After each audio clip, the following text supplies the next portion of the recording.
আসসালামু আলাইকুম, সবাই কেমন আছেন? আশা করি সবাই অনেক ভালো আছেন।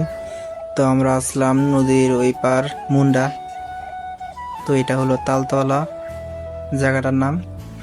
তো অনেক খিদা লাগছে, তো সেই জন্য এই বাগানটাতে আসলাম। দেখছি আশেপাশে ঘুরে মুড়ে কিছু খাওয়ার মতো আছে নাকি। সত্যি বলতে এখানে খাওয়ার মতো কিচ্ছু নাই, খালি কলা গাছের দিকে তাকিয়ে দেখছি যে কলা টলা আছে নাকি। থাকলে তো খাওয়ার মতো কিছু একটা হবে না। গাছের উপরে নিচে সব দিক থেকে ঘুরে দেখছি, অথচ কিছুই পাচ্ছি না খাওয়ার মতো। এখানে আসার মূল উদ্দেশ্য হলো কিছু রিলস ভিডিও করা হবে আর কিছু ফটোশ্যুটের কাজ করা হবে, সেই জন্য আসা। তো চাইলাম, ভাবলাম এখানে এসে যেহেতু জায়গাটা দেখিয়ে দিই আপনাদের কাছে। আর আপনাদের কাছে কেমন লাগছে ভিডিওটা আর গ্রামটা, সেটা অবশ্যই কিন্তু কমেন্ট করে জানাবেন কেমন। আগের ভিডিও দেখাচ্ছিলাম আমাদের এই গ্রামটা কতটা সুন্দর। তো আলহামদুলিল্লাহ ভালো রেসপন্স পেয়েছি ওই ভিডিওটাতে।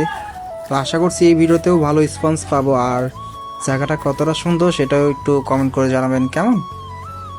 আর একটা কথা, যদি আপনারা মাছ ধরতে পছন্দ করেন তাহলে অবশ্যই আপনারা বন্ধুদের সাথে করে নিয়ে আসবেন, বড়শিও নিয়ে আসবেন। আশেপাশে দেখলাম অনেক মাছ আছে এখানে, সবাই বন্ধু বান্ধব নিয়ে আসবেন, মাছও মারবেন। যাক, আশা করি মাছ ভালোই পাবেন কেমন। আর দেখি সামনে যাচ্ছি, যাওয়ার পড়তে দেখি অনেক ভাইয়েরা মাছ মারছে, দেখলাম অনেক মাছ পেয়েছি, কিন্তু ওই ভিডিওগুলো তো আর দেখাতে পারছি না, যেহেতু ওই ভিডিওগুলো আমি শ্যুট করি নাই। আর ভাইয়েরা না করছে দেখে আমি আর ভিডিও করে দেখাইতে পারলাম না কেমন। যেহেতু বড় ভাইয়েরা পারমিশন দেয়নি, তো সেই জন্য ভিডিও করে দেখাতে পারলাম না। তো আশা করছি আপনারা সবাই আসবেন, মাছ মারবেন, বন্ধুদের সাথেও নিয়ে আসবেন। আর আজকের ভিডিওটা এই পর্যন্তই। সবাই ভালো থাকবেন, সুস্থ থাকবেন। আল্লাহ হাফেজ।